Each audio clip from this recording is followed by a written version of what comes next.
Hello everyone, good evening to all of you. आशा करता हूँ आप सभी बहुत अच्छे होंगे।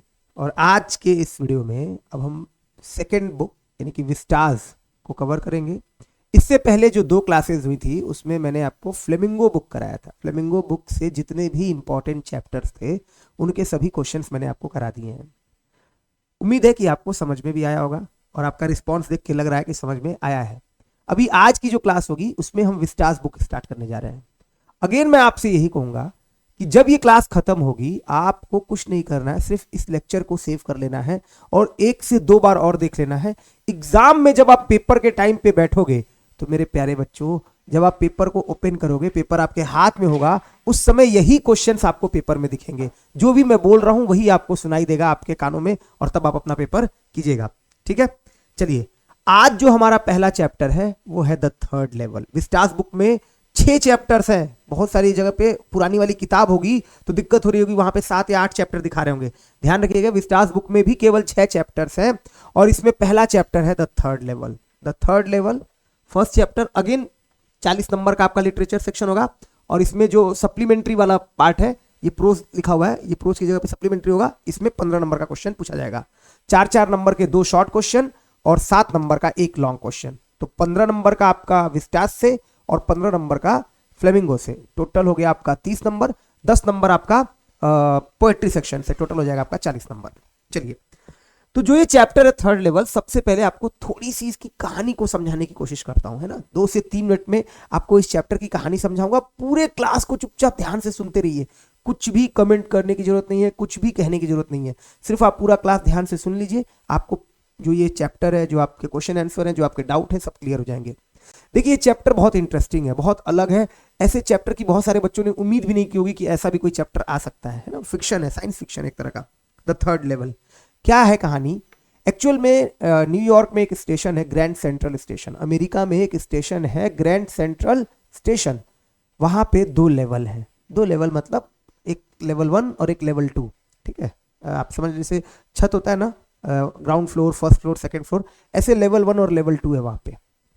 अब इस जो चैप्टर के कैरेक्टर है मेन, वो है चार्ली। और ये कहता है कि मैं एक दिन न्यूयॉर्क सेंट्रल स्टेशन पे पहुंचा, ग्रैंड सेंट्रल स्टेशन पे पहुंचा। मैं लेवल 1 पे गया, फिर लेवल 2 पे गया और गलती से मैं लेवल 3 पे पहुंच गया। अब मुझे नहीं पता कि मैं लेवल 3 पे कैसे पहुंचा। उसको कंफर्म करने के लिए मैंने वहां पे न्यूज़पेपर देखा। न्यूज़पेपर पे जो डेट पड़ी थी, वो डेट से मुझे पता चल गया कि मैं लेवल 3 पे हूं।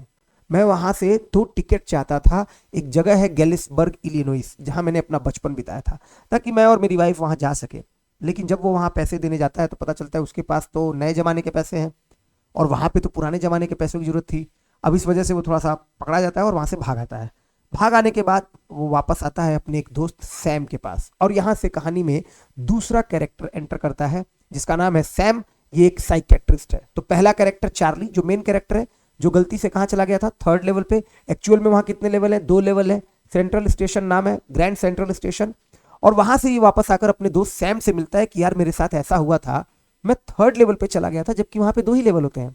तो उसका दोस्त कहता है कि ये एक जगी आंखों से सपने देखने जैसा है, वेकिंग ड्रीम विश फुलफिलमेंट। ये वेकिंग ड्रीम विश फुलफिलमेंट है। ये तुमने जगी आंखों से सपना देखा है, तुम्हें हेलुसिनेशन हुआ है, तुम जो है मॉडर्न वर्ल्ड की समस्याओं से ग्रसित हो और तुम इससे बचना चाहते हो। ये जो मॉडर्न वर्ल्ड है ये फियर, वार, वरी से भरा पड़ा है और तुम इससे बस बचना चाहते हो, यही वजह है और कोई कारण नहीं है। इवन ये जो तुम स्टैम्प कलेक्टिंग करते हो ना, टिकट जो इकट्ठा करते हो, ये भी इशारा कर रहा है कि तुमको थोड़े समय के लिए इस मॉडर्न वर्ल्ड से बचना है। रियलिटी से तुम स्केप करना चाह रहे हो, बचना चाह रहे हो, निकलना चाह रहे हो। उसको इस बात पे भरोसा नहीं होता है। वो सारी बात सैम को बता देता है और कुछ दिनों के बाद, क्योंकि ये स्टैम्प कलेक्टिंग किया करता था, इसके दादाजी स्टैम्प कलेक्टिंग किया करते थे। स्टैम्प कलेक्शन का मतलब हो गया टिकट संग्रह करना।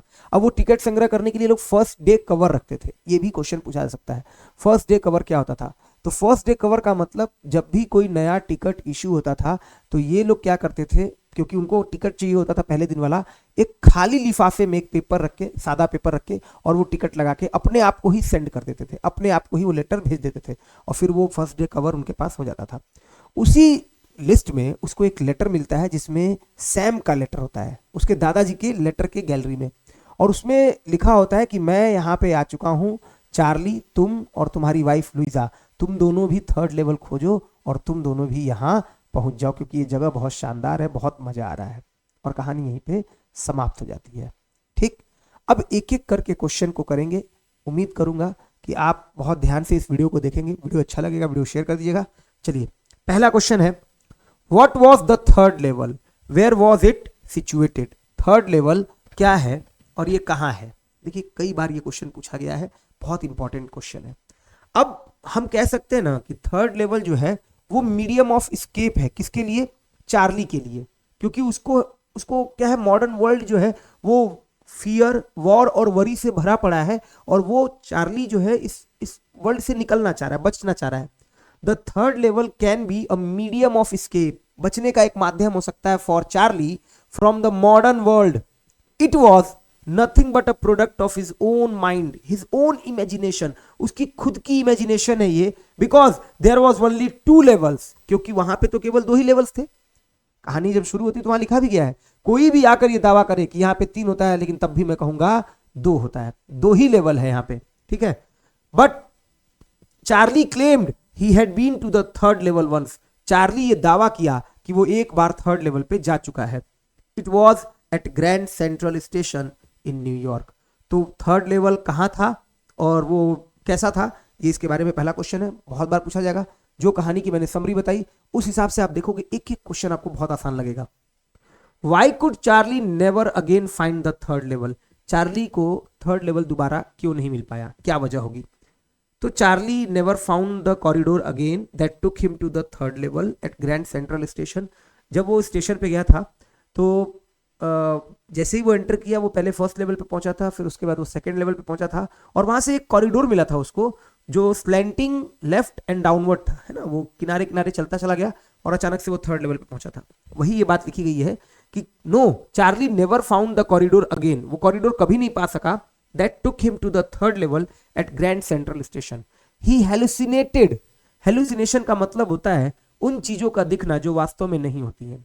तो एक्चुअल में ऐसा हो सकता है कि उसको हेलुसिनेशन हुआ हो, कुछ बहुत ज्यादा उसने पढ़ लिया हो, कुछ कर लिया हो, जिसकी वजह से वो चीजें उसको दिखाई दे रही थी जो नहीं होती हैं। He hallucinated and reached the third level for once, but he could not find it again. It was only a medium to escape from reality. ये तो केवल एक वास्तविकता से बच निकलने का उसका माध्यम था, वो कभी पा ही नहीं पाया, क्योंकि वो हेलुसिनेट होकर चला गया था, दोबारा उसको ये फीलिंग नहीं आ पाई थी। ये सेकंड क्वेश्चन था। थर्ड क्वेश्चन देखिए, how can one buy old money as described by Charlie. कोई पुराने पैसे कैसे पा सकता है जैसा कि चार्ली ने इस कहानी में डिस्क्राइब किया है। अब क्या हुआ, जब चार्ली आया तो उसने तो फर्स्ट डे कवर में देखा एक सैम का लेटर था, और सैम ने इन लोगों से कहा था कि यार मैंने तो थर्ड लेवल ढूंढ लिया है, तुम लोग भी कोशिश करते रहो, तुम और तुम्हारी वाइफ लुइजा, तुम लोग को भी थर्ड लेवल मिल जाएगा। अब चार्ली जाता है जहां पे ओल्ड करेंसी जो है चेंज की जाती थी, मतलब पैसे लेकर जाओ, आपके यहाँ भी जहाँ पे भी आप रहते होंगे वहां एक दुकान होगी ऐसी जहाँ पे पुराने पैसे आपको मिलते होंगे, लेकिन उसके लिए कुछ एक्स्ट्रा चार्ज देना पड़ता होगा। तो चार्ली को पता था कि ये नई करेंसी तो वहां पे काम नहीं करेगी, तो निश्चित तौर पे सैम ने उस दुकान से जाकर कुछ पुराने पैसे उठाए होंगे। वो जाकर दुकान वाले से बात करता है तो पता चलता है हाँ, सैम जो है $800 लेकर आया था और वो पुरानी करेंसी लेकर गया था। तो वही ये पूछा जा रहा है कि how can one buy old money, कैसे कोई बाई कर सकता है। तो भाई ओल्ड मनी के लिए क्या करना पड़ेगा, किसी भी कॉइन डीलर के पास आप चले जाइए और थोड़ा एक्स्ट्रा पे कर दीजिए, आपको पैसा मिल जाएगा, पुराने टाइप का पैसा। Charlie Drew $300 out of the bank. Charlie ने $300 निकाले थे बैंक से, nearly all he had, and went two by old style currency.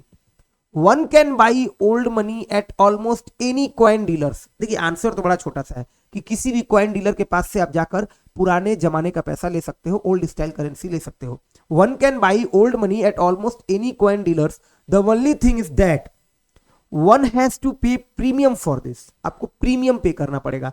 Premium कहने का मतलब है जिसमें आपको एक्स्ट्रा चार्ज पे करना पड़ता है। His $300 bought less than 200 in old style bills, और उसने $300 देकर ओल्ड स्टाइल में 200 के आसपास कुछ करेंसी निकाली थी। What did Sam write in his letter to Charlie. Sam ने अपने लेटर में क्या लिखा था चार्ली को। अगेन मैं फिर कहानी को एक बार रिवाइज करा रहा हूं कि सैम ने एक लेटर जो है भेजा था किसको, उसके दादाजी को। अब कंफ्यूजन ये होगा कि सैम उसके दादाजी को लेटर कैसे भेज सकता है। तो ये सब कुछ चार्ली के माइंड का प्रोडक्ट है ना, उसकी इमेजिनेशन है। उसके फर्स्ट डे कवर में, उसके दादाजी के फर्स्ट डे कवर में, दादाजी के जो लेटर होते हैं उसमें एक लेटर होता है सैम का, और उसमें ये लेटर आया होता है, इसलिए इसको आश्चर्य होता है कि सैम का लेटर इसमें कैसे आया होगा। बट इट कुड बी कि वो टाइम ट्रेवल करके गया हो, थर्ड लेवल पे पहुंच गया हो, और फिर वहां से वो लेटर उस टाइम पे भेजा हो, इसलिए वो लेटर उसके दादाजी की कलेक्शन में था। अब उस लेटर में सैम ने लिखा था, सैम कौन, उसका दोस्त साइकेट्रिस्ट, कि यार देखो तुम लोग थर्ड लेवल को सर्च करो, keep looking for the third level, यार बहुत मजा आ रहा है, बहुत काम है, बहुत पीस है, बहुत ट्रैंक्विल जगह है, बहुत शांत जगह है, बहुत मजेदार जगह है, मैं तो यहाँ बहुत इंजॉय कर रहा हूँ। Sam wrote that he had found the third level and that he had already been there for 2 weeks. Sam ने लिखा कि यार वो तो थर्ड लेवल पा चुका है और 2 हफ्ते से थर्ड लेवल पे रह रहा है। He claimed that life was peaceful, calm and tranquil. जीवन कैसा है, तो बहुत शांत है, बहुत पीसफुल है, बहुत काम है, बहुत ट्रैंक्विल है। ट्रैंक्विल का भी मतलब होता है बहुत शांत। He urged चार्ली, उसने चार्ली से क्या किया, रिक्वेस्ट किया, and Louisa to keep looking till they found the third level. उसने कहा तुम लोग खोजते रहो, जब तक तुमको थर्ड लेवल नहीं मिल जाता है तब तक तुम इस थर्ड लेवल को क्या करो, खोजते रहो। नेक्स्ट क्वेश्चन देखिए, how did Charlie enter the third level, Charlie third level पे कैसे पहुंचा। अभी आपको कहानी बता रहा था तब मैंने आपको ये चीज मेंशन किया कि चार्ली एक दिन लेट ऑफिस में काम किया उसने, he was late and he was in a hurry, वो जल्दी में था टू गेट होम, घर पहुंचने के लिए। और तब वो एक जगह का नाम है वेंडरविल्ट एवेन्यू, वहां से वो ग्रैंड सेंट्रल स्टेशन में मुड़ा। पहले वो फर्स्ट लेवल पे आया जो कि 20वीं शताब्दी जैसा था, फिर वो सेकंड लेवल पे थोड़ी देर चलने के बाद पहुंचा, और तभी अचानक एक उसको लेफ्ट साइड में गली मुड़ी हुई थी, एक कॉरिडोर मुड़ा हुआ था, उस कॉरिडोर में वो चलता गया और फिर पहुंच गया सीधे थर्ड लेवल पे। ऐसा ही है बिल्कुल explanation. One night in the month of summer, Charlie worked late at his office and was in a hurry to get home to Louisa. Charlie देर रात तक काम किया, जल्दी में था कि घर पहुंच जाए। So he decided to take Subway, उसने निश्चय किया कि मैं सबवे लेता हूं, क्योंकि सबवे जो ट्रेन चलती हैं वो बस से तेज चलती हैं। So he decided to take subway from Grand Central Station. Grand Central से उसने कहा सबवे लूंगा, it was faster than the bus, ये बस से तेज थी। He turned into Grand Central from Vanderbilt Avenue. ये रास्ते का नाम है, ये जगह का नाम है कि Vanderbilt Avenue से वो ग्रैंड सेंट्रल में मुड़ा और went down the steps to the first level like the 20th century. पहले लेवल पे पहुंचा जो कि 20वीं शताब्दी के जैसा था, फर्स्ट लेवल पे पहुंच गया। Then he walked down another flight, कुछ और सीढ़ियां वो उतरा और तब वो पहुंच गया to the second level। और तभी he was lost in a corridor, वो एक गली में खो गया, but kept on walking, लेकिन उसने चलना जारी रखा। एक गली में वो खो गया, उस गली में चलना जारी रखा। As it began angling left and slanting downward, क्योंकि वो लेफ्ट की तरफ मुड़ा हुआ था गली और नीचे की तरफ था थोड़ा सा, slanting downward. After a sharp left he came out on the third level, और अचानक से एक तेजी से लेफ्ट की तरफ मुड़ा और वो पहुंच गया थर्ड लेवल पे of the grand Central station, grand Central station के थर्ड लेवल पे। तो ये क्वेश्चन पूछा गया है, इंपॉर्टेंट क्वेश्चन है। एक और क्वेश्चन देखिए, what did Sam tell Charlie when Charlie told him about the third level at Grand Central station.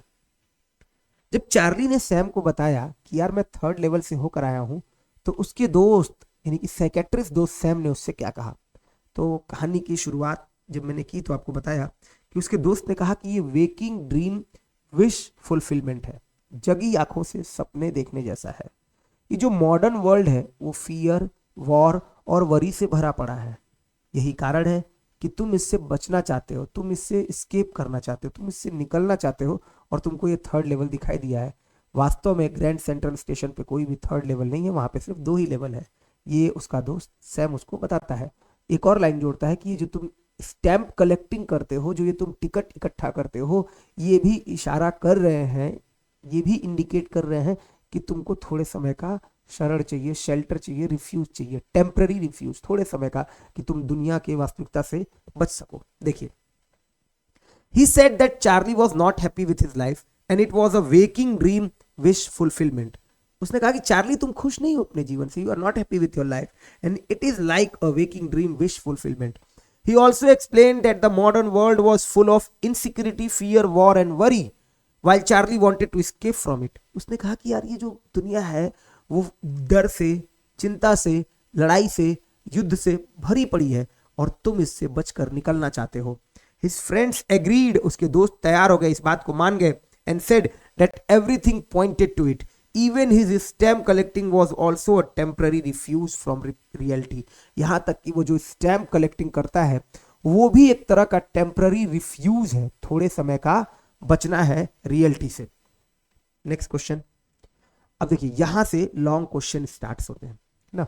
अब लॉन्ग क्वेश्चन स्टार्ट हो रहे हैं, तो जो आपको अब तक कराया इतने में आपको कहानी क्लियर हो गई होगी, समझ में आ गया होगा पूरा शॉर्ट्स। और अगर पूरा शॉर्ट समझ में आ गया है तो अब लॉन्ग समझने में आपको बहुत दिक्कत नहीं होगी, क्योंकि लॉन्ग क्वेश्चन जितने भी पूछे जाते हैं ज्यादातर यही होता है कि जितने भी आपने शॉर्ट किए हैं उन्हीं शॉर्ट्स को मिलाकर आपसे लॉन्ग क्वेश्चन पूछा जाता है। क्वेश्चन देखिए क्या है, हु वॉज साइकेट्रिस्ट। अब ये क्वेश्चन पूछने का मतलब मुझे नहीं समझ में आया, क्योंकि पूरे चैप्टर की कहानी में सिर्फ 3 ही बात बोली गई है साइकेट्रिस्ट के बारे में। उसका नाम सैम वेनार था, एक बात, एक साइकेट्रिस्ट था, डॉक्टर था, 2 बात, और तीसरी एक बात अगर बोली गई है तो यही कि वो भी 3rd लेवल पा गया था और उसने एक लेटर चार्ली को लिख दिया कि मैं 3rd लेवल पे आ गया हूं, you and your wife keep looking for it, तुम लोग इसको ढूंढते रहो। In the story Charlie's friend was psychiatrist. इस कहानी में चार्ली का दोस्त साइकेट्रिस्ट है। And what did he say about the 3rd level, उसने 3rd लेवल के बारे में क्या कहा। तो अभी इसके पहले एक शॉर्ट क्वेश्चन किया था, उसमें था कि उसने कहा कि यार ये जगह बहुत काम है, बहुत पीसफुल है, बहुत ट्रैंक्विल है, I have been here for 2 weeks, मैं यहाँ पे 2 हफ्ते से हूँ, मैं इंजॉय कर रहा हूँ, तुम लोग भी इसको ढूंढते रहो। हिज नेम वॉज सैम वेनार, उसका नेम सैम वेनार था। He said that Charlie was not happy with his life. अच्छा, उसने 3rd लेवल के बारे में क्या कहा, तो 3rd लेवल के बारे में उसने कहा था कि चार्ली अपने जीवन से खुश नहीं है, और जो मॉडर्न वर्ल्ड है वो फियर, वॉर और वरी से भरा पड़ा है, और चार्ली उससे बचना चाहता है। ये उसके लिए वेकिंग ड्रीम विश फुलफिलमेंट जैसा है। तो उसने कहा था कि ये मॉडर्न वर्ल्ड जो है इनसिक्योरिटी, फियर, वॉर और वरी से भरा पड़ा है, और Charlie wanted to escape from it. His friends agreed and said that everything pointed to it, even his stamp collecting was also a temporary refuge from reality. अब ये question long में तो आया हुआ है, बट इस क्वेश्चन का answer बहुत ज्यादा नहीं बन पाएगा। तो कुछ क्वेश्चन कभी कभी ऐसा पूछा गया है, यूपी बोर्ड में ऐसा हो जाता है, कई बार कोई लॉन्ग वाला क्वेश्चन भी उठाकर शॉर्ट में पूछ देगा और शॉर्ट वाला क्वेश्चन उठा के लॉन्ग में पूछ देगा। और ये मैं इसलिए नहीं कह रहा हूं कि मैं पेपर बनाता हूं, मैं पिछले 5-6 साल के पेपर के पैटर्न को देख रहा हूं, जिसमें जो क्वेश्चन शॉर्ट में पूछा 2 बार से 3 बार, वही क्वेश्चन अगले साल पेपर में उठाकर लॉन्ग में रख दिया। अब बताइए कि उस क्वेश्चन को आप लॉन्ग में कैसे लिखोगे। तो वहां पे आपको जो एक्चुअल आंसर है बस वही लिखना होगा।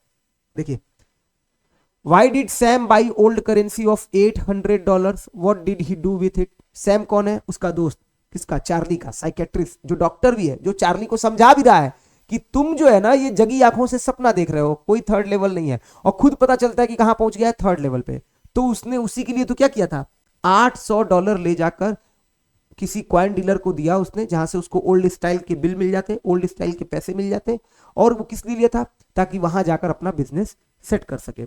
Sam was fascinated by Charlie story of the 3rd level.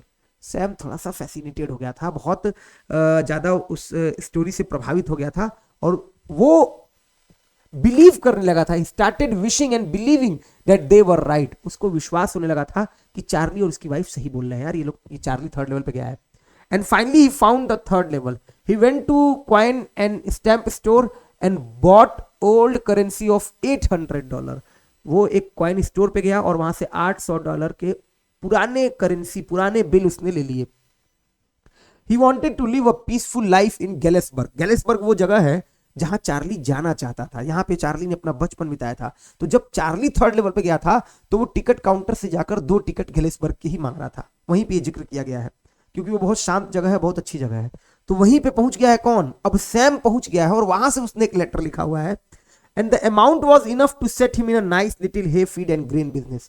और ये पैसा पर्याप्त था कि उसको hay feed और grain, ये चारे वाला बिजनेस होता है, इसमें उसको सेटअप कर दे। $800 वो लेकर गया था पुराने स्टाइल की करेंसी में, और वहां से वो पैसा इनफ था, पर्याप्त था कि उसको जो hay feed और grain का बिजनेस है उसका सेट हो जाए। He could not go back to his old business in Illinois in 1894, क्योंकि 1894 में वो साइकेट्रिस्ट वाला बिजनेस नहीं खोल सकता था गैलेसबर्ग इलिनॉइस में। इसलिए उसने $800 की पुरानी करेंसी लेकर अपना हे फीड और ग्रेन का बिजनेस सेट किया था। 3rd क्वेश्चन है, describe the third level as per Charlie, what did he do to make sure that he was in 1894, why did he want to buy tickets। अब ये question देखिए, इस question से आपको पूरी कहानी और क्लियर हो जाएगी। थर्ड लेवल चार्ली के हिसाब से बताइए सर, तो जब चार्ली थर्ड लेवल पे पहुंचा था, अभी आपको थोड़ी देर पहले बताया था कि चार्ली थर्ड लेवल पे कैसे पहुंचा था, कि पहले वो वंडरविल्ट एवेन्यू से मुड़ा, फिर वो फर्स्ट लेवल पे गया, फिर थोड़े स्टेप और चला तो सेकेंड लेवल पे, और अचानक से एक कॉरिडोर था उसमें वो लॉस्ट हो गया, स्लैंटिंग डाउनवर्ड की तरफ था वो कॉरिडोर, और वहां से वो थर्ड लेवल पे पहुंच गया। अब वहां पहुंचने के बाद उसने देखा कि यार यहाँ पे तो जो टिकट बूथ है, टिकट काउंटर है, वो लकड़ी का है, पुराने स्टाइल का है। यहाँ पे जो लोगों की ड्रेस है वो बिल्कुल अलग है, मूछें बड़ी बड़ी हैं, साइड बर्न्स अलग अलग हैं, बिल्कुल ये जो खत होती है वो बहुत बड़ी बड़ी है। तो उसको लग गया कि वो थर्ड लेवल पे है, वही बोला है कि थर्ड लेवल को डिस्क्राइब करिए। दूसरा है what did it do to make sure that he was in 1894, कि वो 1894 में है, थर्ड लेवल पे है। उसको श्योर करने के लिए उसने क्या किया, तो पास में खड़े हुए एक न्यूज़पेपर बेचने वाले लड़के के पास, न्यूज़ बॉय के पास गया, और जब उसने हेडिंग पढ़ी तो उसको क्लियर हो गया कि वो मतलब किसी और समय में चला गया है, ये तो 1894 का पेपर है। Why did he want two by tickets, वो टिकट्स क्यों लेना चाहता था, अगेन वही बात है, उसको 2 टिकट चाहिए थे, उसके लिए, उसकी वाइफ के लिए। कहाँ का टिकट, गैलिसबर्ग इलिनॉइस के लिए, क्योंकि वो बहुत पीसफुल जगह थी, बहुत शांत जगह थी, बहुत ट्रैंक्विल जगह थी, और वो वहां पे एंजॉय करना चाहता था। पढ़ते हैं। On the third level he found fewer ticket windows, पुराने समय की तरह से बहुत कम टिकट विंडोज थे, and train gates, and the information booth was wood and old looking. वहां पे फ्यूअर टिकट विंडोज थे, और जो इंफॉर्मेशन बूथ था वो पुराने स्टाइल का था और लकड़ी का था।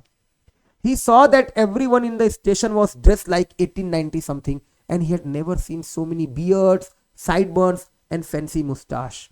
उसने देखा कि जितने भी लोग उसके आसपास थे वो ओल्ड स्टाइल के दिख रहे थे, ओल्ड फैशन के दिख रहे थे। इसके अलावा उसने इतनी बियर्ड्स नहीं दिखी थी लोगों के, इतने साइडबर्न्स नहीं दिखे थे, और इतने मुस्टास नहीं दिखे थे अपनी लाइफ में। To make sure he was on the third level, he went to a newsboy and glanced at the stack of papers at his feet।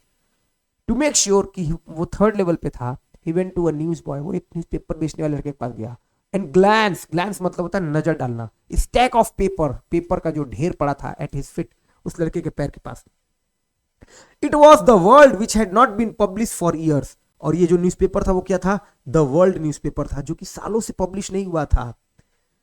The lead story was about President Cleveland, and later he found in the public library files that it was printed on June 11, 1894। और जो lead story थी वो president Cleveland के बारे में थी, और बाद में उसको पता चला कि यार ये कहानी 11 जुलाई 1894 की है। बाद में वो पब्लिक लाइब्रेरी में उस न्यूज़पेपर को जाकर उसने खोजा। He wanted to buy 2 tickets because he thought to go to Galesburg with his wife Louisa। वो 2 टिकट इसलिए चाहता था क्योंकि उसको गेलेसबर्ग इलिनॉइस जाना था, किसके साथ, तो अपनी वाइफ लुइजा के साथ। चलिए नेक्स्ट क्वेश्चन देखते हैं। What do you infer from Sam's letter to Charlie in the story the third level। देखो यही एक क्वेश्चन है जो आपको परेशान करेगा कि सैम के लेटर से आप क्या मतलब निकालते हो। What do you infer from Sam's letter to Charlie, जो उसने चार्ली को लिखा है इन द स्टोरी, इस कहानी में, the third level. Third level की इस कहानी में सैम ने एक लेटर लिखा चार्ली को। यहां तक तो बात समझ में आती है कि चार्ली झूठी कहानी बता रहा होगा कि वो थर्ड लेवल पे गया था। सुनिएगा ध्यान से, चार्ली झूठी कहानी बता रहा था कि वो थर्ड लेवल पे गया था, उसको कोई बीमारी होगी, किसी वजह से उसको थर्ड लेवल दिखा होगा, एक्चुअल में वो नहीं था, वो सेकंड लेवल पे ही गया होगा, उसको आकर थर्ड लेवल बता रहा होगा। किसको, अपने दोस्त सैम को, क्योंकि सैम एक साइकेट्रिस्ट था, दोस्त था उसका, डॉक्टर था।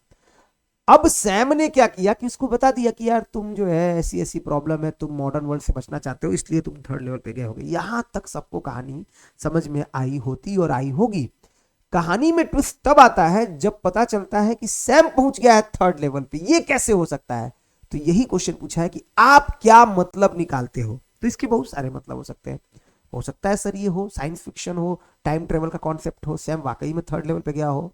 अब कैसे हो पाएगा, इसकी कहानियां तो बहुत सारी हैं, बट कभी रियलिटी में किसी ने नहीं देखा है। दूसरी बात ये हो सकती है, हो सकता है ये जो सैम का लेटर है, जैसे चार्ली आकर झूठ बोल रहा था कि मैं थर्ड लेवल पे गया था, वैसे ही कहानी बनाने के लिए इसने ये भी निकाल लिया हो कि सैम का एक लेटर मेरे पास आया हुआ है और सैम थर्ड लेवल पे गया है, और इसलिए अब थर्ड लेवल मुझे फिर से ढूंढना चाहिए। हो सकता है कोई लेटर ना हो सैम का। चलिए, Sam wrote the letter to Charlie informing him that he had found the third level and had been there for 2 weeks. अभी इससे पहले के क्वेश्चन में आया था कि वो 2 हफ्ते से वहां पे है और बहुत अच्छा लग रहा है उसको। He asked Charlie and Louisa to keep looking for the third level till they found it. और वो चार्ली और लुइजा से कहता भी है, लुइजा उसकी वाइफ है, कि तुम लोग थर्ड लेवल ढूंढो जब तक कि तुम उसको पा नहीं जाते हो। He got in his oldest first day covers. और चार्ली को वो लेटर कहां मिलता है? उसके पुराने फर्स्ट डे कवर्स में। And it should not have been there, it was there because someone had mailed to it his grandfather at his home in Galesburg Illinois and it had been there since July 1894।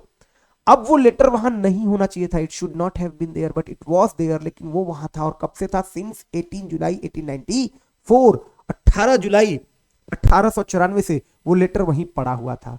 अब ये ऐसा कैसे हो पाया था? तो Sam ने वो लेटर उसके दादाजी को मेल किया था। कब? 18 जुलाई 1894 को। तो वो लेटर उसके दादाजी का कलेक्शन था, उसी में पड़ा हुआ था। लेकिन वो लेटर सैम का कैसे हो गया? सैम तो इस जमाने का है। यही कहानी में ट्विस्ट है। इट इज रियली एस्टोनिशिंग, ये वास्तव में आश्चर्य करने वाला है, that how such a letter came to his collection and he did not notice it earlier, कि ये लेटर पहले उसके कलेक्शन में था, उसने कभी नोटिस नहीं किया। इट इज मिस्टीरियस, रहस्यमय है, but it is possible that like the third level the letter could be a product of Charlie's mind. हो सकता है थर्ड लेवल की तरह ये लेटर भी चार्ली के माइंड का क्या हो? प्रोडक्ट हो। However this letter makes the story interesting and put many questions in readers mind. फिर भी ये कहानी को इंटरेस्टिंग बनाता है और रीडर्स के माइंड में बहुत सारे क्वेश्चन को क्या करता है? डाल देता है। Next question, write about the outcome of Charlie's quest for the third level at Grand Central station. देखिए लॉन्ग क्वेश्चन बहुत पूछा गया है इससे। चार्ली की जो सर्च होती है, क्वेस्ट मतलब खोज, थर्ड लेवल की ग्रैंड सेंट्रल स्टेशन पे, उसके परिणाम बताइए। ये चार्ली जो लगातार थर्ड लेवल ढूंढ रहा है, उसका परिणाम क्या है? तो पहली बात तो ये कि चार्ली जो है थर्ड लेवल पे गया भी था और नहीं भी गया था। लेकिन जब वो अपने दोस्त साइकेट्रिस्ट को बताता है तो उसका दोस्त कहता है कि ये वेकिंग ड्रीम विश फुलफिलमेंट है, ऐसा कुछ भी नहीं है। उसके बाद वो सर्चिंग करना छोड़ देता है, वो सर्च करना, ही स्टॉप्ड सर्चिंग, उसने खोजना छोड़ दिया। बट अगेन कहानी में ट्विस्ट आया when he found a letter of Sam in his grandfather's collection. Grandfather के कलेक्शन में वो एक सैम का लेटर पाता है जिसमें वो लिखा होता है कि सैम लिखता है कि मैं यहाँ 2 हफ्ते से हूँ, बहुत मजा आ रहा है, बहुत काम, पीसफुल ट्रैंक्विल जगह है, you should keep looking for it, तुम लोगों को ढूंढते रहना चाहिए। देखिए, Charlie came from the third level, met to his psychiatrist friend, his friend told him that it was a waking dream wish fulfilment. अगर आप ये सारे क्वेश्चन मेरे साथ पढ़ लो, खाली सुन लो, आपको सब तैयार हो जाएगा। After that Charlie tried a lot but he could never find the third level again. उसके बाद चार्ली ने बहुत प्रयास किया but he could never find. यहां पे कहानी खत्म हो जाती, किसी को कोई दिक्कत नहीं होती। बट कहानी में ट्विस्ट आया, after a while he stopped searching it but again he started looking for it every weekend because he had the proof that the third level was there. So we can say that he was not in correct frame of mind where he could understand whether it was escapism or reality. हम कह सकते हैं कि वो शायद अपनी सही अवस्था में नहीं था, उसकी मेंटल फिटनेस सही नहीं थी, मेंटल हेल्थ सही नहीं थी, वो escapism और रियलिटी में अंतर नहीं बता पा रहा था, डिफरेंस नहीं बता पा रहा था। It could be his hallucination that took him to the third level. ये उसका हेलुसिनेशन हो सकता है, जगी आंखों से सपने देखना, जो उसको थर्ड लेवल पे ले गया। In his quest he came to know that he wanted to escape from the modern world which is full of fear, war, worry and insecurity. ऐसे क्वेश्चन के आंसर आपको अपनी अंडरस्टैंडिंग पे देने पड़ेंगे। उसको इस सर्च में ये पता चला कि वो मॉडर्न वर्ल्ड से बचना चाहता है, तभी उसको डॉक्टर ने बताया ना कि तुम इस जो आधुनिक दुनिया है, जो मॉडर्न वर्ल्ड है, जो कि फियर, वॉर, वरी इन सब से भरा पड़ा है और तुम इससे बचना चाहते हो। ये बात उसको कब एहसास हुआ? जब उसने जाकर बताया कि मैं थर्ड लेवल खोज रहा हूं या थर्ड लेवल पे गया था। तो इसका परिणाम यही हुआ कि उसको इस बात का एहसास हुआ कि वो रियलिटी से बचना चाह रहा है। ठीक, next question, when and how did Charlie find Sam's letter? Again वही क्वेश्चन। कहानी आपको पूरी समझ में आ गई होगी इतने क्वेश्चन में, है ना? जिस तरीके से मैं आपको क्वेश्चन रीड कर रहा हूं, बता रहा हूं, आप केवल सिर्फ और सिर्फ सुनते रहिए, आपको कहानी क्लियर हो जाएगी। यही कहानी का बस ट्विस्ट है। व्हेन, कब, एंड हाउ, कैसे, चार्ली फाउंड, चार्ली को मिलता है, या डिड चार्ली फाइंड, चार्ली को मिला सैम्स लेटर, सैम का लेटर। तो देखो, चार्ली थर्ड लेवल पे गया था, आया, साइकेट्रिस्ट दोस्त सैम से मिला, सैम को बताया कि मैं थर्ड लेवल पे गया था। सैम ने कहा, यार तुम ये बेवजह की बातें कर रहे हो, you just want to escape from reality, the modern world is full of fear, war, worry and insecurity, it is like a waking dream wish fulfilment, है ना? Your stamp collecting also points towards it. तुम्हारा stamp collecting भी इसी ओर इशारा करता है। अब इन सब के बाद वो थर्ड लेवल ढूंढना बंद कर देता है। बट अगेन क्या होता है, एक लेटर उसको मिलता है उसके दादाजी के लेटर कलेक्शन में। तो वही पूछा है व्हेन एंड हाउ, कैसे। एक दिन वैसे ही लेटर फसिंग कर रहा था, फसिंग मतलब होता है इधर उधर करना, और उसमें एक लेटर मिलता है, वो लेटर होता है सैम का। ये बहुत सरप्राइजिंग है। After a while Charlie stop looking for the third level and came back to his stamps. वो वापस से अपने स्टैम्प कलेक्टिंग की तरफ चला आया था, फिर से अपने स्टैम्प इकट्ठा करने लगा था। One night when he was fussing with his stamp collection he came across an envelope among his oldest first day cover. उसके पुराने जो फर्स्ट डे कवर्स थे, फर्स्ट डे कवर अभी आपको बताया था कि ये लोग जो स्टैम्प कलेक्टर्स होते हैं उनको टिकट चाहिए होता है। जो टिकट जिस दिन जारी किया जाता है वो क्या करते हैं, उसी दिन जाते हैं, वो टिकट खरीदते हैं, एक लिफाफा लेते हैं, उसमें खाली पेपर डालते हैं, लिफाफा पैक करते हैं, उस पर टिकट लगाते हैं और अपने ही एड्रेस पे भेज देते हैं। इसी को फर्स्ट डे कवर कहा जाता है। ठीक, तो अपने फर्स्ट डे कवर में ऐसे इधर उधर कुछ कर रहा था, उसको एक लेटर मिलता है। It should not have been there but it was there because someone had mailed it to his grandfather at his home in Galesburg Illinois and it had been there since July 1894। वो वहां नहीं होना चाहिए था। It should not have been there but it was there. Why? Because someone had mailed it to his grandfather. कब किया था? जुलाई 1894 में। And it was there since that time, तब से वो वहां था। The postmark revealed that the stamp was a 6 cent with a picture at President Garfield. इसके अलावा जो उस पे पोस्टमार्क था, उस पे जो पिक्चर थी उस टिकट पे, वो प्रेसिडेंट गैरफील्ड की थी। इससे पता चल रहा था कि ये उसी समय का लेटर है। Generally the first day cover had only a blank paper in the envelope. अच्छा, फर्स्ट डे कवर में भी आपको बताया क्या होता है, तो ब्लैंक पेपर होता है, लेकिन उसमें ब्लैंक पेपर नहीं था। But there was the paper was written and signed by Sam. Sam had written that he found the third level. He asked Charlie and Louisa to keep looking for it. उसने Charlie और Luisa से कहा था तुम लोग इसको ढूंढते रहो। इतने क्वेश्चन में मैं उम्मीद करता हूं कि आपको थर्ड लेवल का सारा कॉन्सेप्ट मतलब समझ रहे हैं। जितने तरीका क्वेश्चन पूछा जा सकता है ना, आपको लिखना आ रहा होगा तो आप लिख दोगे, कोई डाउट नहीं रहेगा क्वेश्चन में।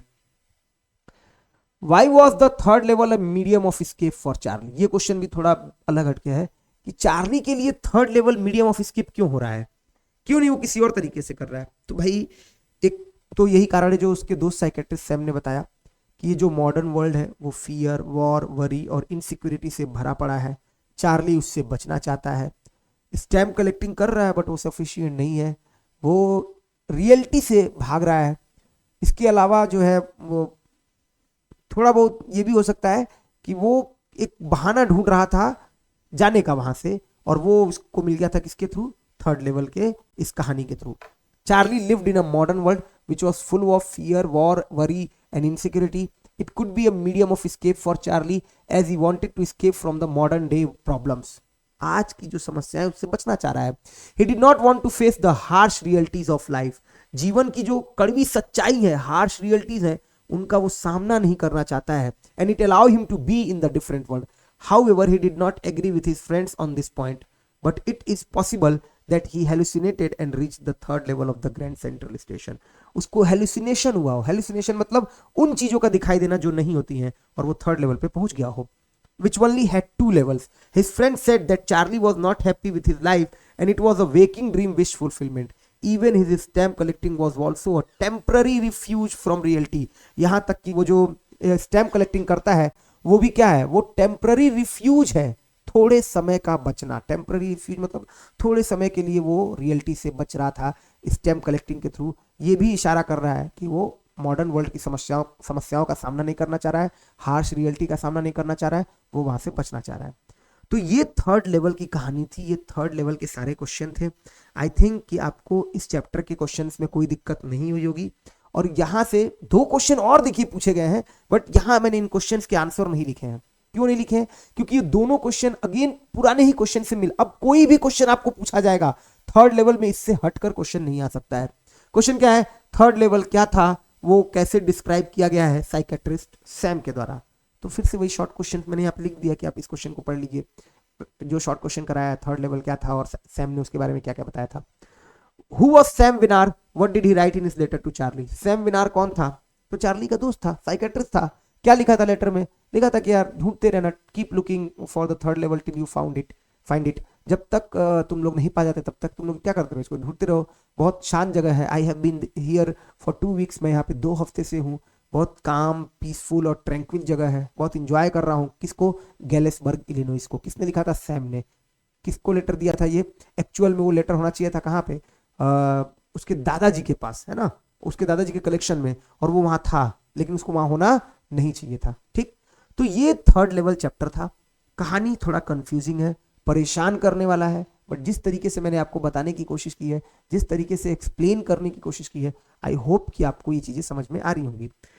अगर आपको ये चैप्टर की समरी समझनी है, कहानी समझनी है, तो आप चले आइएगा यूट्यूब चैनल हमारा जो इंग्लिश वाला है, द इंग्लिश क्यूब, वहां पे आपको मिल जाएगा। अब जो नेक्स्ट चैप्टर है ना, वो बहुत आसान है, बहुत आसान चैप्टर है। जैसे आपने पहली वाली बुक में, फ्लेमिंगो बुक में, आपने द रैट रैप पढ़ा था, वो दादी नानी वाली कहानी, उसी तरह की ये कहानी है द टाइगर किंग। बहुत आसान सी कहानी है। अगले 2 से 3 मिनट में मैं आपको कहानी सुनाऊंगा, और फिर उसके बाद क्वेश्चन पे आ जाऊंगा, और एक एक करके एक एक क्वेश्चन को डिस्कस करेंगे। बहुत मजा आएगा। और मैं फिर कह रहा हूं कि आप खाली बस इस ये जो पूरा वीडियो लेक्चर है, इसको सेव कर लीजिएगा, सुनते रहिएगा, आपको क्वेश्चन आंसर तैयार हो जाएगा। क्या कहानी है? तो कहानी है कि एक बच्चे का जन्म होता है, जिसका नाम टाइगर किंग रखा जाता है बाद में चल के। लेकिन उसके जन्म के समय बहुत बड़े घर का वो बच्चा था। जो एस्ट्रोलॉजर्स थे वो प्रिडिक्ट करते हैं, प्रिडिक्ट मतलब भविष्यवाणी करना, फोरटेल करना, बताना, पहले से ही बता देना। फोरटेल मतलब पहले ही बता देना। तो वो प्रिडिक्ट करते हैं कि ये बच्चा चैंपियन ऑफ चैंपियन बनेगा, वैरियर ऑफ वैरियर्स बनेगा, योद्धाओं में योद्धा, राजाओं में राजा, है ना। लेकिन एक दिन इसकी डेथ हो जाएगी। तो वो बच्चा बोल पड़ता है कि डेथ हो जाएगी, ठीक है, ये तो सबको ही बताता है डेथ हो जाएगी, आप बताइए कैसे होगी, तब ना मैं जानूं। अब ये कहानी है, इसमें कुछ और नहीं जाना है कि कैसे बच्चा बोल दिया, और वो भी 10 दिन का बच्चा, बेयरली 10 डेज ओल्ड बच्चा ये क्वेश्चन करता है।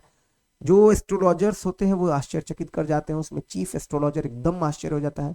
वो कहता है कि इस बच्चे की मृत्यु जो है वो टाइगर से होगी।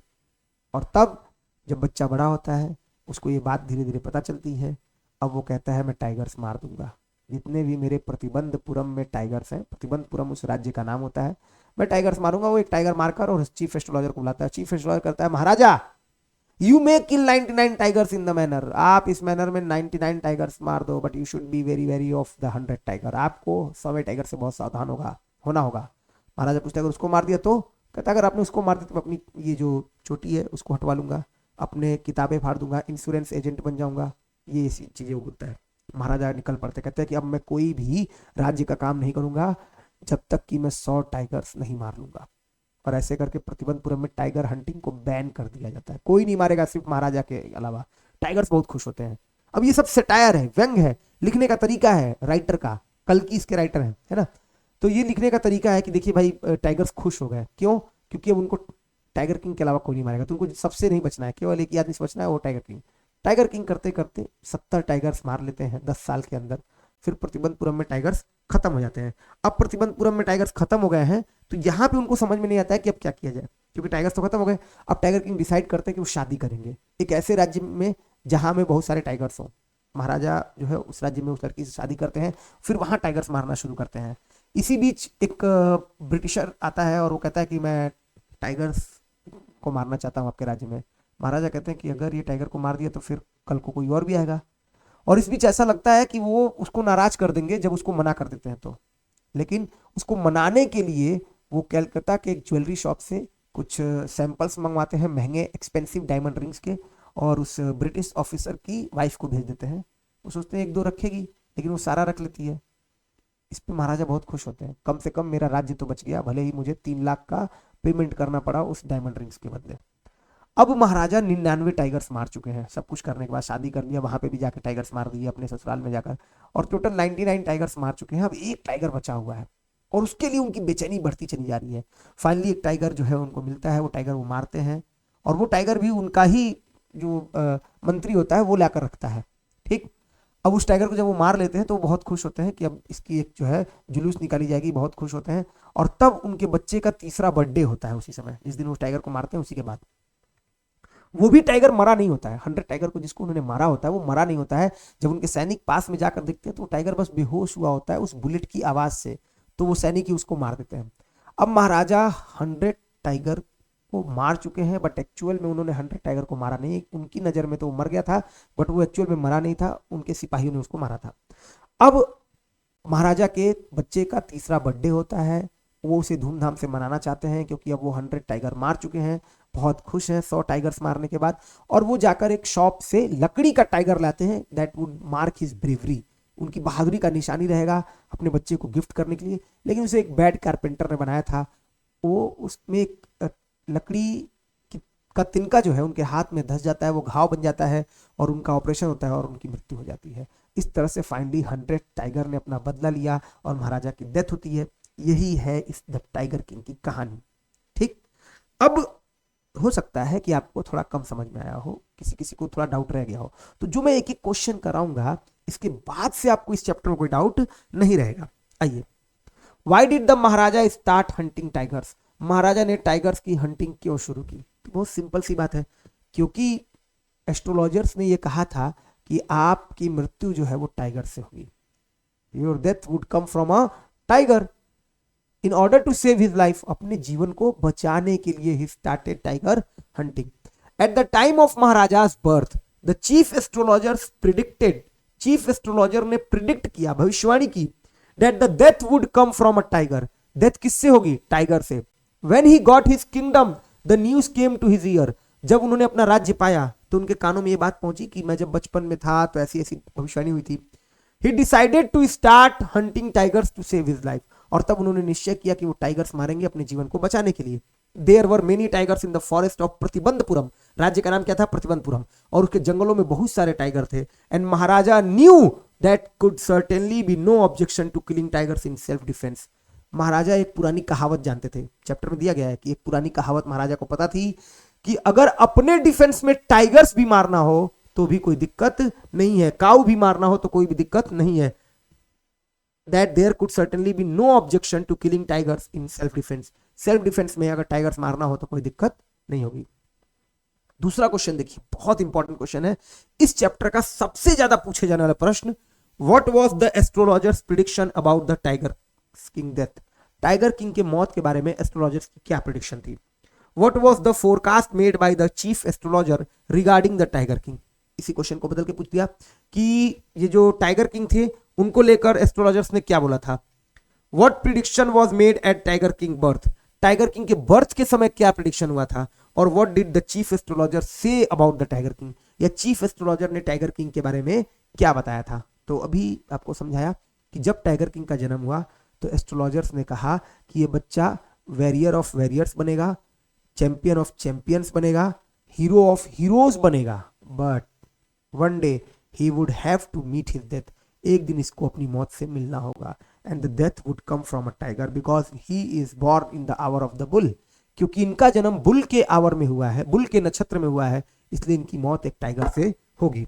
देखिए, the astrologers predicted that the child would become warrior of warriors, hero of hero and champion of champions, but he would one day have to meet his death. The chief astrologer explained that death would come from the tiger because he was born in the hour of the bull, and the bull and the tiger were enemies. He also said that the Maharaja might kill 99 tigers, but he should be careful with the 100 tigers. कहानी अभी आपको समझाई, बिल्कुल वही लिखा है, बहुत आसान कहानी है और बहुत आसान क्वेश्चन आंसर है। What is the old saying that Maharaja knew, वो पुरानी कहावत क्या है जो महाराजा जानते थे। तो when the prediction about his death came to his ear, जब भविष्यवाणी उनके मौत के बारे में, when the prediction about his death came to his ears, उनके कानों में आई, he decided that he would kill tigers, और कितने 100 टाइगर्स मारेंगे। the Maharaja knew the old saying, और महाराजा ये कहावत जानते थे, you may kill even a cow in self defense, आप तो अपनी रक्षा में गाय को मारना बहुत हमारे धर्म में अपवित्र माना जाता है, नहीं मार सकते हम गाय को। तो कह रहे हो आप अगर आप सेल्फ डिफेंस की बात आए, एक पुरानी कहावत है, तो आप गाय को भी मार सकते हैं। You may kill a cow in your self defence, you may kill even a cow in self defence, there could certainly be no objection to killing tigers in self defence. तो टाइगर्स मारने में क्या दिक्कत है? अगर self defence में tiger ही मारना हो तो उसमें भी कोई दिक्कत नहीं होगी, क्योंकि सेल्फ डिफेंस में अगर काउ मारा जा सकता है तो टाइगर को भी मारा जा सकता है। Next question, why did the tiger king decide to get married, tiger king ने क्यों निश्चय किया कि वो शादी करेंगे। अभी कहानी में आपको समझाया था कि टाइगर किंग जो है, यानी कि महाराजा जो है, वो 70 टाइगर्स मार लेते हैं प्रतिबंधपुरम में, और प्रतिबंधपुरम में टाइगर एक्सटिंक्ट हो जाते हैं, खत्म हो जाते हैं, दुर्लभ हो जाते हैं, नहीं मिल रहे हैं टाइगर। और महाराजा को मारने थे 100 टाइगर्स। अब उनके पास कोई ऑप्शन नहीं था, इसलिए उन्होंने डिसाइड किया that he would get married to a girl from a large number of tigers population. वो एक ऐसी गर्ल से शादी करेंगे फ्रॉम अ स्टेट, उस ऐसे राज्य की लड़की से जिस स्टेट में टाइगर की पॉपुलेशन क्या होगी, बहुत ज्यादा होगी। After occupying the throne, the Maharaja went on a tiger hunting campaign and with 10 years he managed to kill 70 tigers. 70 tigers मार चुके हैं। Soon tigers became extinct in his state, और जल्द ही टाइगर क्या हो गए, दुर्लभ हो गए, एक्सटिंक्ट हो गए, गायब हो गए। This extinction brought his mission to a standstill, और इसी वजह से जो उनका मिशन था वो अब रुक गया था, उनको नहीं समझ में आ रहा था।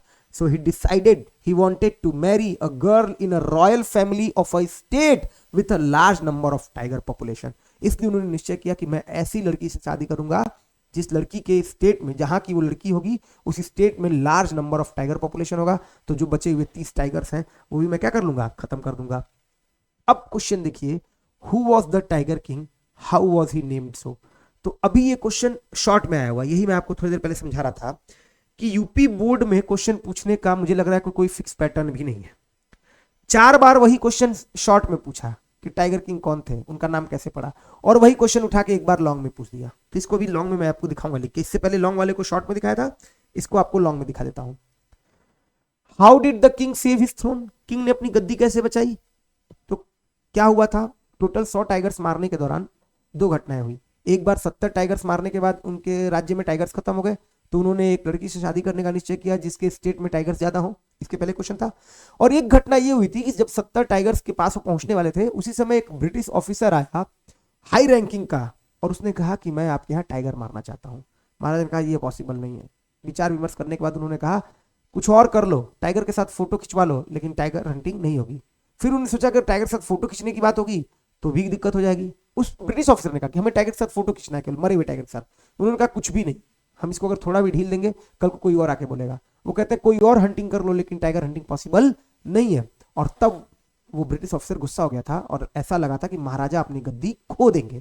अब ये क्वेश्चन यहीं से बना हुआ है कि how did the king save his throne. मैं आपको क्वेश्चन के साथ साथ वो कहानी एक बार बार बार बता रहा हूं कि आपको बैकग्राउंड क्लियर हो। महाराजा ने अपनी गद्दी कैसे बचाई, तो महाराजा ने अपने मंत्री के साथ विचार विमर्श किया, भाई गद्दी खतरे में थी, held deliberation with his minister, और तब उन्होंने कैलकाटा के एक फेमस एक्सपेंसिव ज्वेलरी शॉप से एक्सपेंसिव डायमंड रिंग्स मंगवाए, 50 expensive diamond rings, and send to his wife, और ब्रिटिश ऑफिसर की वाइफ को भेज दिया, है ना। He thought that she would keep 2 or 3 rings, उन्हें लगा 2 या 3 रिंग रखेगी, उसने 50 के 50 रख लिए, थैंक यू बोल के भेज दिया। अब महाराजा को 3 लाख रुपए पे करना पड़ा, but Maharaja was happy that he manage to retain his kingdom. वो खुश थे कि वो अपने किंगडम को बचा ले गए। The Maharaja and the Diwan held deliberations over the issue of pleasing the British officer। महाराजा और दीवान ने विचार विमर्श किया। हेल्ड डेलिब्रेशन का मतलब हो गया विचार विमर्श करना, किस बात के ऊपर, ओवर द प्लीजिंग, खुश करने को लेकर। किसको खुश करने को लेकर, the British officer.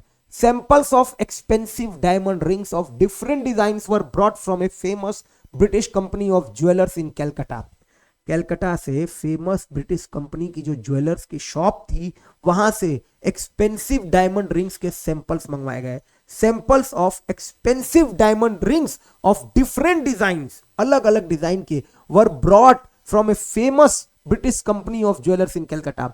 The Maharaja sent all the 50 rings to the British officer's good lady, और महाराजा ने वो सारे के सारे 50 के 50 रिंग ब्रिटिश ऑफिसर की वाइफ को भेज दिया।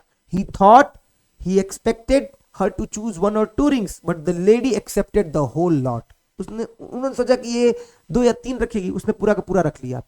The Maharaja had to pay 3 lakhs of rupees for the rings, but he was happy that he had managed to retain his kingdom। महाराजा 3 लाख रुपया पे किए, लेकिन खुश थे कि अपना गद्दी बचा ले गए। एक और question, what was the birthday gift that Maharaja spotted in a toy shop। तो जब महाराजा 100 टाइगर्स मार लिए, एक्चुअल में महाराजा ने 100 टाइगर्स मारा था नहीं, 100 टाइगर्स कैसे 100 टाइगर कैसे मरा, तो वो उनके बुलेट से बेहोश हो गया था, इनको लगा था मर गया। सिपाही जब उसके कैरकस को लाने गए, उसके ढांचे को लाने गए, मरे हुए ढांचे को, तो पता चला कि वो तो जिंदा है, केवल बेहोश हुआ था, और उन्होंने उसे मार दिया था।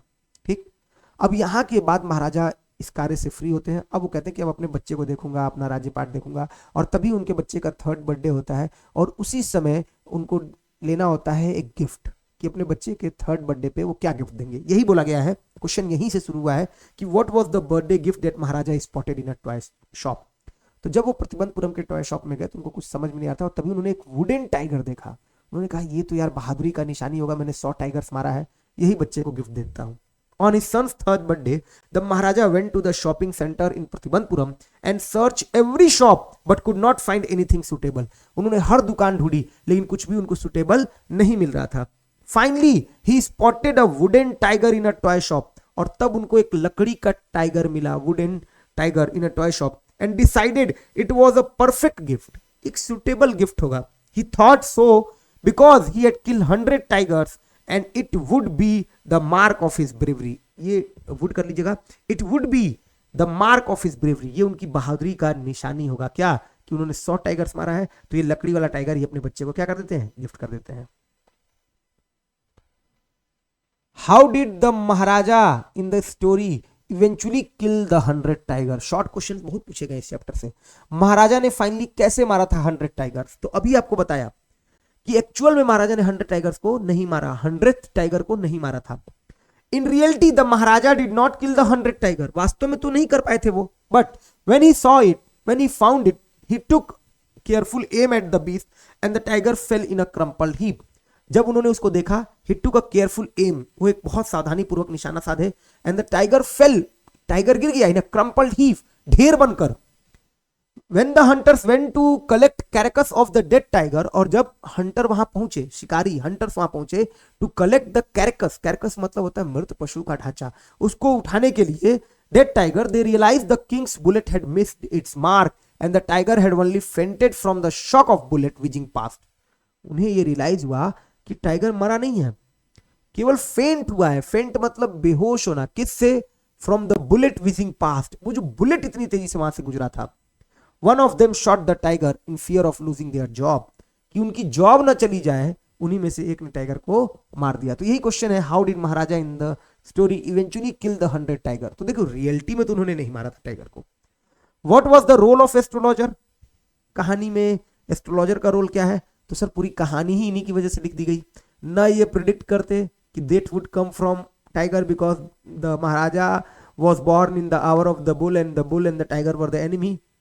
ना ये प्रिडिक्ट करते, ना महाराजा डिसाइड करते that he would kill 100 tiger in order to save his life. तो ये कहानी ही बनी है इस प्रिडिक्शन से। तो ये पूछा है क्वेश्चन, ये कि what was the role of astrologer. तो at the time of tiger king's birth the astrologer foretold, foretell मतलब फोर मतलब होता है पहले, टेल मतलब बताना, तो फोरटेल मतलब पहले ही बता देना। उन लोगों ने भविष्यवाणी की that the prince would have to meet his death, ये जो प्रिंस है, ये जो राजकुमार है, इसको मौत से मिलना होगा।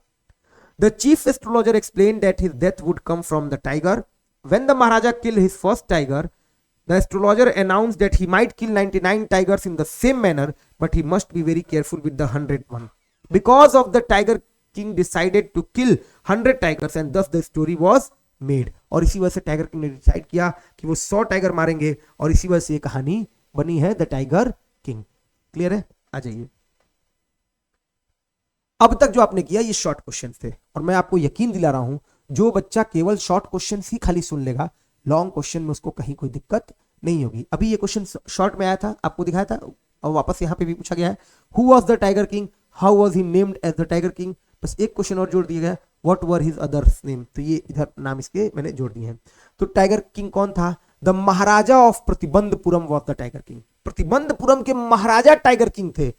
How was he named as the Tiger King? उनका नाम टाइगर किंग क्यों पड़ा था? Because astrologers predicted that the death would come from a tiger, and Maharaja may kill 99 tigers in the manner, but he should be very careful with the 100 tiger.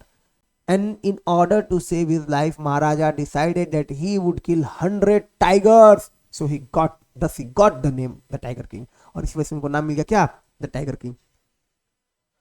The Maharaja of Pratibandpuram, Jilani Jang Bahadur, was the Tiger King. He had so many titles and subnames that it was often shortened to the Tiger King. उनके बहुत सारे titles थे, बहुत सारे सबनेम थे, but Tiger King short king था. At the time of his birth, the astrologer foretold, foretell मतलब पहले बता देना, ये प्रिडिक्ट करना है। एस्ट्रोलॉजर ने बता दिया था that one day the tiger king would have to die and his death would come from a tiger. The chief astrologer told the Maharaja that he might kill 99 tigers but he should be careful with the 100th tiger. The Maharaja decided to kill 100 tigers to prove the astrologers wrong. इसके अलावा अपने जीवन को बचाने के लिए thus he got the name the tiger king, और इस वजह से उनको नाम मिला क्या, the tiger king. एक क्वेश्चन और जोड़ दिया है, what were his others name, उनके अन्य नाम क्या थे, तो ये याद कर लीजिएगा, ये कहानी की एकदम शुरुआत में ही चैप्टर में दिया हुआ है.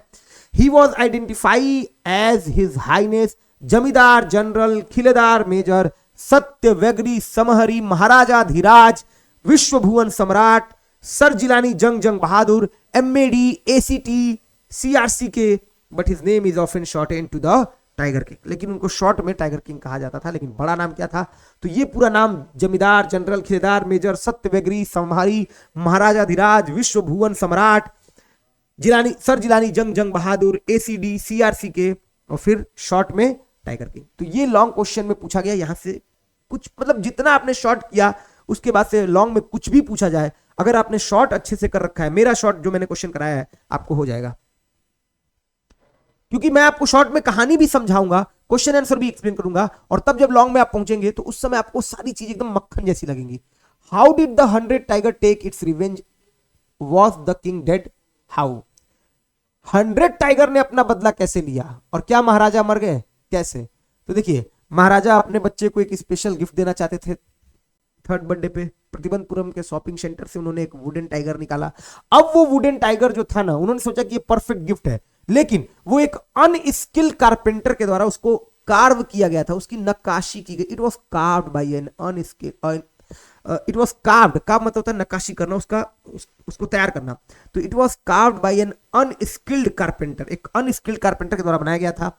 अ टाइनी स्प्लिंटर, एक छोटा सा उसमें लकड़ी का टुकड़ा निकला हुआ था. On the surface of the wooden tiger pierce the Maharaja's right hand and it develop into a separating sore, और इसी वजह से वो घाव बन गया.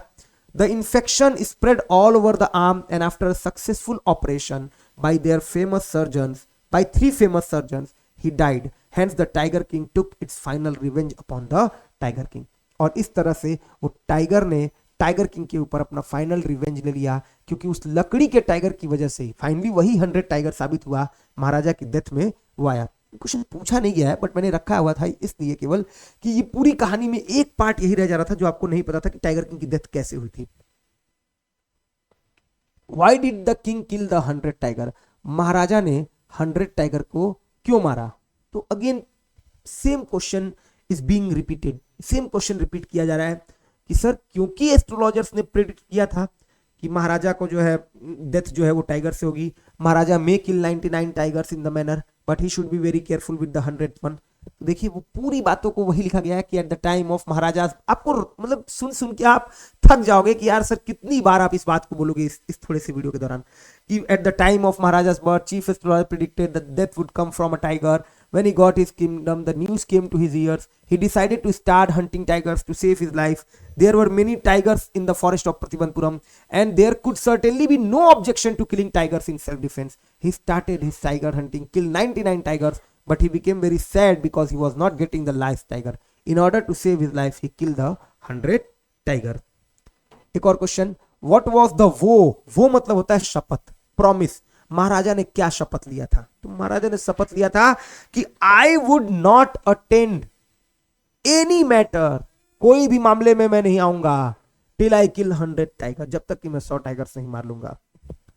How did he fulfil it and what dangers did he face, उन्होंने इसको कैसे फुलफिल किया और क्या क्या परेशानी आई.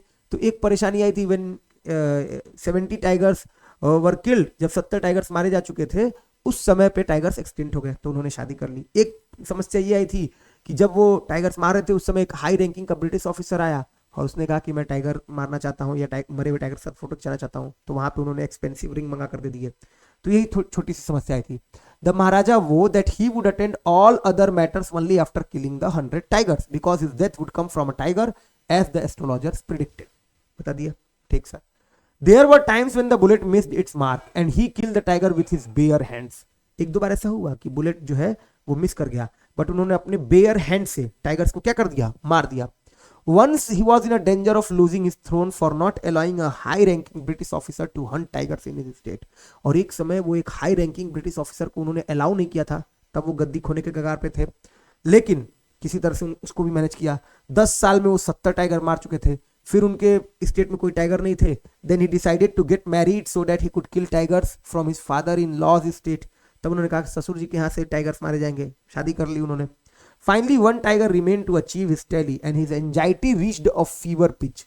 एक टाइगर रह गया था और उनकी बेचैनी बढ़ती चली जा रही थी उस टाइगर को मारने के लिए। He refused to leave the forest. उन्होंने कहा जंगल नहीं छोड़ूंगा जब तक एक टाइगर नहीं मिलेगा।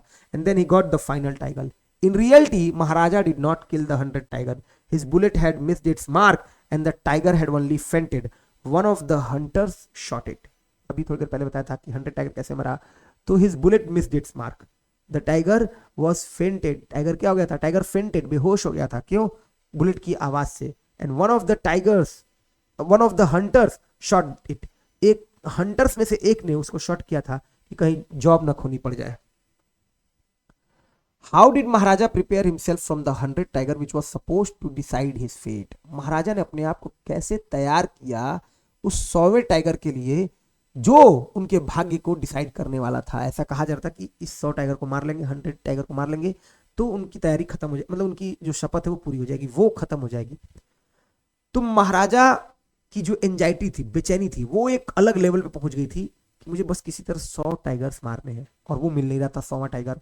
ऐसा लग रहा था कि टाइगर का दूध खोजना ज्यादा आसान है जिंदा टाइगर से, ठीक है। और तब जब उनको फाइनली वो 100 टाइगर मिला तो उन्होंने गोली भी चलाई, but tiger only fainted. Tiger क्या हुआ था? केवल बेहोश हुआ था because of the bullet. Bullet की वजह से, बुलेट के साउंड की वजह से, बुलेट विजिंग पास्ट, बहुत तेजी से बुलेट पास से गुजरा था और इसमें केवल टाइगर बेहोश हुआ था। हंटर्स में से एक ने टाइगर को मारा था। यही बोला कि उनकी तैयारी क्या थी, तो वो बहुत बेचैन थे। उनकी जो एंजाइटी थी वो बहुत ज्यादा बढ़ गई थी केवल 100 टाइगर को मारने के लिए। The Maharaja's anxiety reached a fever pitch when there remain just one tiger to be killed और to be hunted. He had this one thought during the day and the same dream at night. इसी विचार को लेकर दिन रात वो घूमते रहते थे। But it became impossible to locate tigers anywhere. If he could kill just one single beast the Maharaja would have no fears left. It seemed easier to find tiger's milk than a live tiger. ऐसा लग रहा था tiger का दूध ढूंढना ज्यादा आसान है बजाय इसके कि एक जिंदा टाइगर ढूंढा जाए। He became very sad and sunk in gloom when he was not getting the 100 tiger. वो बहुत उदास हो गए थे।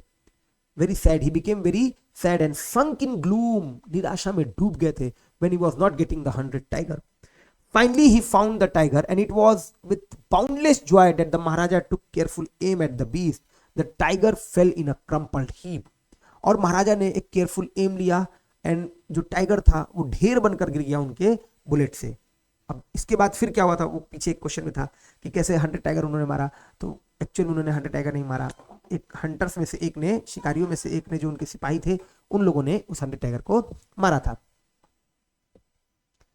अब यहां पे आपका ये जो पार्ट है खत्म हो रहा है। एक पार्ट काफी बड़ा हो रहा था, 1 घंटे के आसपास का ये चला गया, ठीक है। अब इसके बाद जो नेक्स्ट क्लास होगी उसमें बचे हुए जो चैप्टर्स हैं उनके इंपॉर्टेंट क्वेश्चंस में लेकर आऊंगा। उम्मीद है कि आपको ये सीरीज अच्छी लग रही होगी, ये क्लास अच्छी लग रही होगी। आपसे पहले भी कह चुका हूं कि जो हमारा यूट्यूब चैनल है द इंग्लिश क्यूब और टेलीग्राम चैनल है द इंग्लिश क्यूब, आप इसको ज्वाइन कर लीजिएगा ताकि आपको जो इंपॉर्टेंट PDF है या कोई भी जानकारी है या कुछ भी और चाहिए तो वो आपको यहाँ पे अवेलेबल होगा। पुराने और भी जितनी क्लासेस हैं, जैसे कोई पहले का कोई बहुत एक्सप्लेनेशन है, कुछ और चैप्टर्स है, कुछ जो चैप्टर्स मैंने अभी फ्लेमिंगो में कहा था कि ये 3 चैप्टर्स पूछे नहीं गए बट आपको क्वेश्चन आंसर करना ही है, आप चाहते हो कि नहीं सर उनके भी सुन ले क्वेश्चन आंसर, तो आप इस चैनल पर जाकर द इंग्लिश क्यूब पर जाकर वहां पे बाकी बची हुई चीजों को कवर कर सकते हो, ठीक है। नेक्स्ट पार्ट में मैं आपसे मिलूंगा विस्टास के बचे हुए क्वेश्चंस को लेकर। कमेंट बॉक्स में बताइएगा कि आपको और कौन सी चीजें हैं जो आपको कवर करनी है। लेटर है, आर्टिकल है, ग्रामर में कौन सा पोर्शन है जो आप सबसे ज्यादा परेशान करता है, सर वही पोर्शन पहले करा दीजिए, तो वो सारी चीजें मैं आपको कराऊंगा, ठीक है। आज के लिए इतना ही है, नेक्स्ट वीडियो में मिलते हैं। वीडियो अच्छा लगे तो शेयर जरूर कीजिएगा। Thank you.